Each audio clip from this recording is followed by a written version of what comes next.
Hi all, welcome to lecture 34। तो ये lecture में हम न्यूरल नेटवर्क का आर्किटेक्चर डिस्कस करते हैं, उसके बिल्डिंग ब्लॉक्स डिस्कस करते हैं या कंपोनेंट्स डिस्कस करते हैं। ठीक है।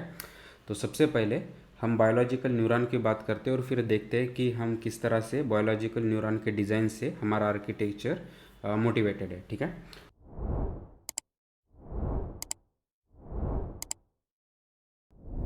ये एक ब्रेन का एक सेल है जिसको हम न्यूरॉन कहते हैं। ठीक है।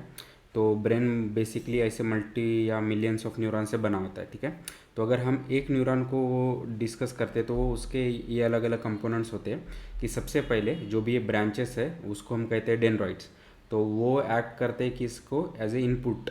ठीक है। ये पर्टिकुलर न्यूरॉन को इनपुट देने के लिए उनका यूज़ होता है। ठीक है। और ये जो भी ऑरेंज शेप का सर्कुलर थिंग है उसको हम कहते हैं न्यूक्लियस। तो वो एक्ट करता है कि प्रोसेसर। ठीक है। तो बहुत सारे इनपुट्स इसको डेंड्रॉइड से आएंगे, फिर न्यूक्लियस उसको प्रोसेस करेगा और फिर ये जो एक ब्लू लाइंस जा रहे हैं उसको हम कहते हैं कि एक्सॉन। ठीक है। तो वो हो बेसिकली उसका आउटपुट ब्रांच है। तो जैसे ही उसने बहुत सारे इनपुट्स कलेक्ट किए, उसमें प्रोसेस किए और जो भी आउटपुट जनरेट करेगा तो वो बेसिकली ये एक्सॉन के थ्रू पास करेगा। ठीक है। ओके। तो अभी एक न्यूरॉन ने पास कर दिया है तो उसका आउटपुट दूसरा न्यूरॉन थ्रू उसके डेंड्रॉइड एज इनपुट ले सकता है। ठीक है। तो अगर हम दो न्यूरॉन की बात करते हैं तो ये इस तरह से कनेक्टेड हो सकते हैं। तो इसका एक्सॉन इसके डेंड्रॉइड से कनेक्ट है, यानी उसका आउटपुट इसका इनपुट से कनेक्टेड है। ठीक है। तो हमारा ब्रेन कैसे प्रोसेस करेगा, इससे मेरे कुछ मल्टीपल इनपुट्स है तो ये सेल ने वो ले लिए थ्रू डेंड्रॉइड्स, प्रोसेस किए, फिर उसके एक्सॉन के थ्रू आउटपुट किए और फिर वो ये दूसरे सेल को कनेक्टेड है, दूसरे न्यूरॉन को। तो उसने वो उसका पहले का output as a input receive किया। तो वो हो सकता है कि ऐसे मल्टीपल न्यूरॉन से कनेक्ट हो उसके अलग अलग डेंड्रॉइड से और सबका आउटपुट एज ए इनपुट ले रहा है और फिर वो फिर उस पर प्रोसेस करेगा और फिर उसका आउटपुट वो पास करेगा और फिर उसको अदर सेल कनेक्टेड होंगे एंड सो ऑन। ठीक है। तो ये हमारा बायोलॉजिकल ब्रेन का एक बेसिक डिज़ाइन है। ठीक है। तो लेट्स सी कि अभी हमारा आर्टिफिशियल न्यूरल नेटवर्क तो वो इससे कैसे मोटिवेटेड है या हम इसको किस तरह से एनालॉजिकली एक्सप्लेन कर सकते हैं। ठीक है। तो सेम चीज़ अगर मुझे एक न्यूरॉन बनाना होता तो मेरा ये इस तरह से रहेगा। ठीक है। तो से मेरा कुछ एक इनपुट है। ठीक है। तो ये जो भी ब्लू सर्कल है तो वो हमारा प्रोसेसिंग यूनिट है और से ये हमारा लाइक एक्सॉन है। ठीक है। जो एक्टिवेशन फंक्शन होगा या एक्टिवेशन होगा तो वो कुछ आउटपुट दे रहा है लाइक 0.7। ठीक है। तो ये तो क्लियर है कि input as a 2 and output as a 0.7, लेकिन जो भी ये सर्कुलर बॉडी है न्यूक्लियस, तो ये क्या हो सकता है, तो ये से कि आपका एक सिग्मोइड फंक्शन हो सकता है या आपका से लॉजिस्टिक रिग्रेशन का फंक्शन हो सकता है। तो ये एक्स हो गया, तो ये क्या करेगा कि इसका आउटपुट क्या रहेगा, 1/1 + e⁻⁻जी, राइट, और जी होगा wx+b। तो वो प्रोसेस करके ये 0.7, तो ये 0.7 is like probability of anything, right. तो जैसे हमारा एक सिग्मोइड फंक्शन है या बेसिकली हमारा लॉजिस्टिक रिग्रेशन का ये एक नोड हो सकता है या से लीनियर रिग्रेशन का भी हो सकता है और फिर वो उसके हेल्प से उसका आउटपुट देगा एंड सो ऑन। ठीक है। तो इस तरह से ये एक सिंपल जो न्यूरॉन है उसको ये रिप्लिकेट कर रहा है। ठीक है। तो अगर हमको दो न्यूरॉन जैसे कनेक्टेड होते हैं, अगर उस तरह का कुछ आर्किटेक्चर चाहिए तो सेम कि अभी इसने कुछ इनपुट लिया तो से ये मेरा सिग्मॉइड फंक्शन है और फिर उसने आउटपुट दिया 0.7। अभी ये 0.7 can be input of another मेरा सिग्मॉइड फंक्शन या अनदर मेरा लॉजिस्टिक रिग्रेशन का नोड। ठीक है। और फिर वो उस पर प्रोसेस करके कुछ आउटपुट देगा एंड सो ऑन। ठीक है। तो इस तरह से हमारा similar way artificial neural network होगा, राइट। कि जो बेसिकली क्या कर रहा है कि अभी हमारे पास ये इस तरह से मल्टीपल नोड्स है, हर एक नोड का कुछ फंक्शन होगा जो प्रोसेसिंग के लिए डिफाइन होगा।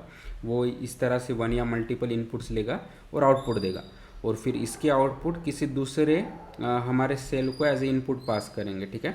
एंड और फिर वो उस पर प्रोसेस करके वो उसके फंक्शन के हेल्प से प्रोसेस करके उसका कुछ आउटपुट जनरेट होगा और ऐसे हमारे मल्टीपल लेयर्स मल्टीपल सेल्स हो सकते हैं। ठीक है।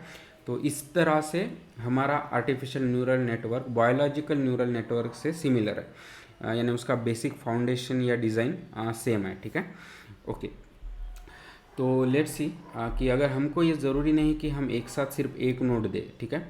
हम पैरेलल में मल्टीपल नोड्स पे प्रोसेस करते हैं तो सेम इनपुट से यहाँ पे मेरे पास मल्टीपल सिग्मॉइड फंक्शन होते, ठीक है, या लॉजिस्टिक के नोड होते हैं और वो बेसिकली सेम इनपुट पे रन होके पैरेलली कुछ आउटपुट जनरेट कर रहे हैं, ठीक है। तो इसका आउटपुट से कुछ 0.2 आया, इसका आउटपुट कुछ 0.7, इसका 0.1 एंड सो ऑन, और फिर उन्होंने सब अपने आउटपुट ये basically other node as input लेके फिर उस पर प्रोसेस करके उसका आउटपुट जनरेट कर रहे हैं एंड सो ऑन, ठीक है।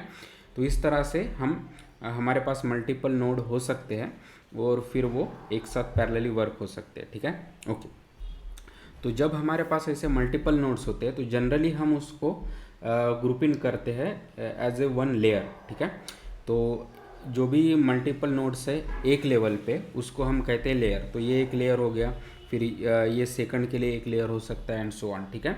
तो बेसिकली अभी हम इसको थोड़ा एब्स्ट्रैक्ट वे में ये कर सकते हैं कि अच्छा ये 2 इनपुट हमारे लेयर 1 को जा रहा है, ये लेयर 1 के आउटपुट है, और फिर ये लेयर 2 बेसिकली जिसमें 1 या मल्टीपल नोड हो सकते हैं वो प्रोसेस करके अभी ये हमारा आउटपुट जनरेट हो गया एंड सो ऑन, ठीक है, ओके।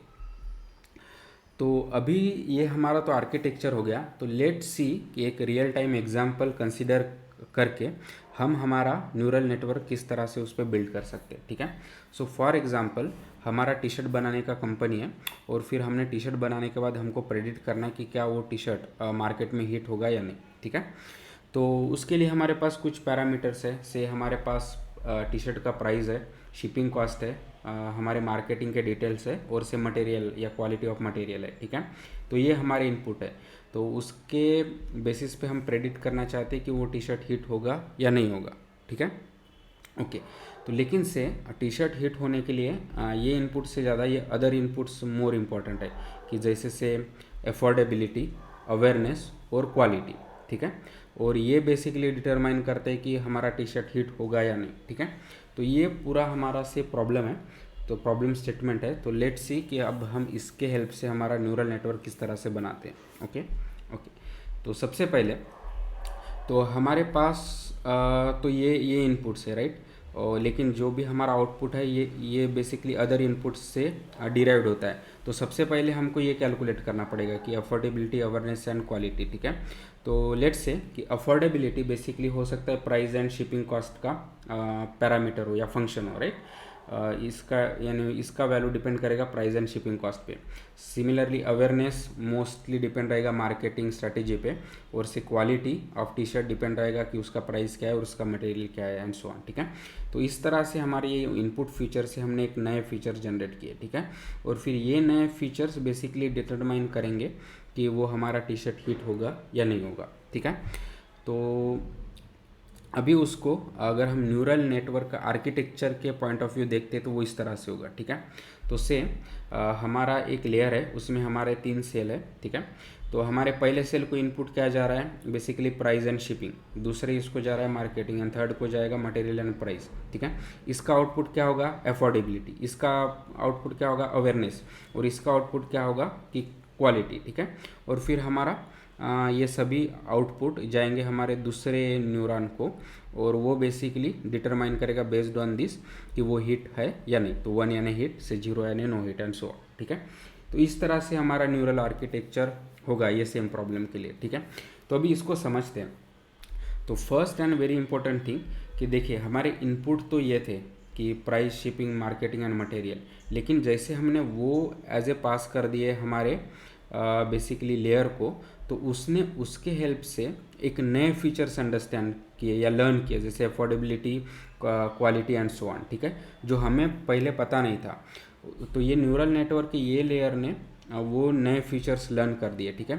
तो जैसे हमने अंडरस्टैंडिंग के लिए कहा है कि ये अफोर्डेबिलिटी के लिए है, ये क्वालिटी के लिए एंड सो ऑन, ठीक है। लेकिन इन जनरल हम मैनुअली तो डिसाइड नहीं कर सकते कि कौन से उसके आउटपुट फीचर्स हो सकते हैं एंड सो ऑन, ठीक है। तो वहाँ पे हमें ये न्यूरल नेटवर्क हेल्प करेगा कि हमारे इनपुट फीचर्स पे नए फीचर्स ऑटोमेटिकली लर्न करने में, जो बेटर डिटरमाइन कर सकते हैं कि हमारा टी शर्ट हिट होगा या नहीं, ठीक है। विदाउट दैट अगर मैं सिर्फ डायरेक्टली इन पे वर्क करता हूँ तो शायद हमारा आउटपुट उतना अच्छा नहीं रहेगा। तो इस तरह से हम न्यूरल नेटवर्क में नए फीचर्स लर्न करते हैं, जैसे हमने फीचर मैपिंग में डिस्कस किया था एंड सो ऑन। इसीलिए न्यूरल नेटवर्क ना एक मोर पॉपुलर और उसने बाकी के कन्वेंशनल मॉडल को आउट परफॉर्म किया है, क्योंकि यहाँ पे हम नए नए फीचर्स लर्न करते जा रहे हैं, ठीक है। और ये कितने भी लेवल के हो सकते हैं, तो हमारे पास ऐसे मल्टीपल लेयर्स हो सकते हैं एंड सो ऑन, ठीक है। तो इसीलिए न्यूरल नेटवर्क का ऐसा आर्किटेक्चर या उसका डिज़ाइन हमें हेल्प करता है टू लर्न बेटर मॉडल, ठीक है, या फिट हमारा डेटा प्रॉपरली या इन बेटर वे, ठीक है।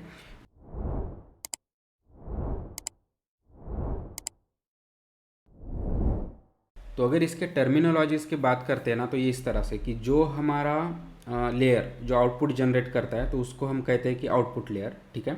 और जो भी हमारे इनपुट्स के सभी पैरामीटर्स है उसको हम कहते हैं इनपुट लेयर, ठीक है। तो from user point of view या हमारा प्रोग्रामर पॉइंट ऑफ व्यू हमें ये इनपुट लेयर पता है और हमें पता है कि उसने क्या आउटपुट जनरेट किया, ठीक है। लेकिन जैसे हमने बात किया कि हमारे जो भी इंटरनल मिडल लेयर्स है तो वो बेसिकली नए नए फीचर्स लर्न करने, लेकिन हमको पता नहीं है, राइट, कि हमको हम एटलीस्ट वो हमारे लिए हिडन है, तो इसलिए हम उसको कहते हैं हिडन लेयर, ठीक है।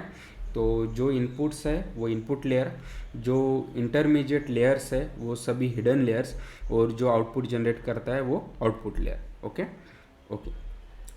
और एक चीज़ कि जैसे हमने यहाँ पे कुछ सिलेक्टेड इनपुट पैरामीटर्स जनरली हमारे हर एक डिफरेंट सेल को दिया है, ठीक है।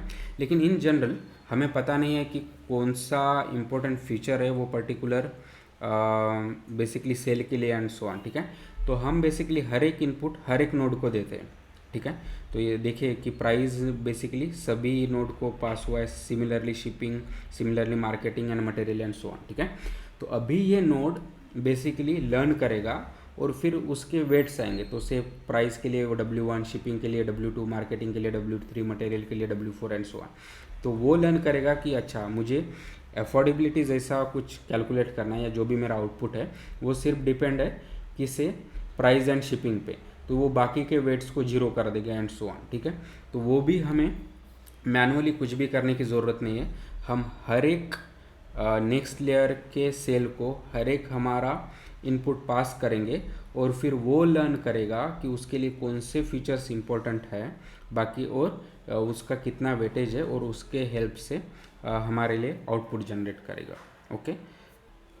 और फाइनली जैसे हमने बात की है कि हमारे पास मल्टीपल लेयर्स हो सकते हैं, तो इस सिर्फ हमें एक इनपुट लेयर रहेगा और एक आउटपुट लेयर रहेगा, ये तो फिक्स है, ठीक है। लेकिन हिडन लेयर वन या मल्टीपल हो सकते हैं, ठीक है। तो उससे कि मैंने यहाँ पे प्राइस, शिपिंग, मार्केटिंग, मटेरियल, ये मेरा इनपुट लेयर है, वो एज ए पैरामीटर जाएंगे मेरे नेक्स्ट लेयर को, उसने कुछ लर्न करके नए फीचर्स बनाए, फिर वो एज ए इनपुट जाएगा नेक्स्ट लेयर को, फिर वो इनपुट फीचर्स को लेके या हमारे पहले लेयर वन के आउटपुट फीचर्स को एज ए इनपुट लेके फिर उस पर नए फीचर्स जनरेट करके फिर हमारे आउटपुट लेयर को पास कर रहा है, और फिर ये ऐसे हमारे कितने भी लेयर्स हो सकते हैं, ठीक है, ओके। तो इस तरह से हमारा मल्टी लेयर न्यूरल नेटवर्क होता है। तो इम्पोर्टेंट डिज़ाइन क्राइटेरिया क्या है कि हम ऐसे कितने लेयर्स दें और हर एक लेयर में कितने नोड्स हो सके, ठीक है। तो ये एक इम्पॉर्टेंट डिज़ाइन डिसीजन होता है, ठीक है। तो वो हम किस तरह से डिसाइड कर सकते हैं एंड ऑल आगे के लेक्चर्स में हम डिटेल में डिस्कस करेंगे, लेकिन इम्पोर्टेंट थिंग टू नोट कि इस तरह से हमारा न्यूरल नेटवर्क का आर्किटेक्चर होता है कि जो बेसिकली इनपुट लेयर से मल्टीपल हिडन लेयर से और आउटपुट लेयर से जनरेट होता है, और इस तरह से उसका वर्किंग फ्लो है, ठीक है, ओके।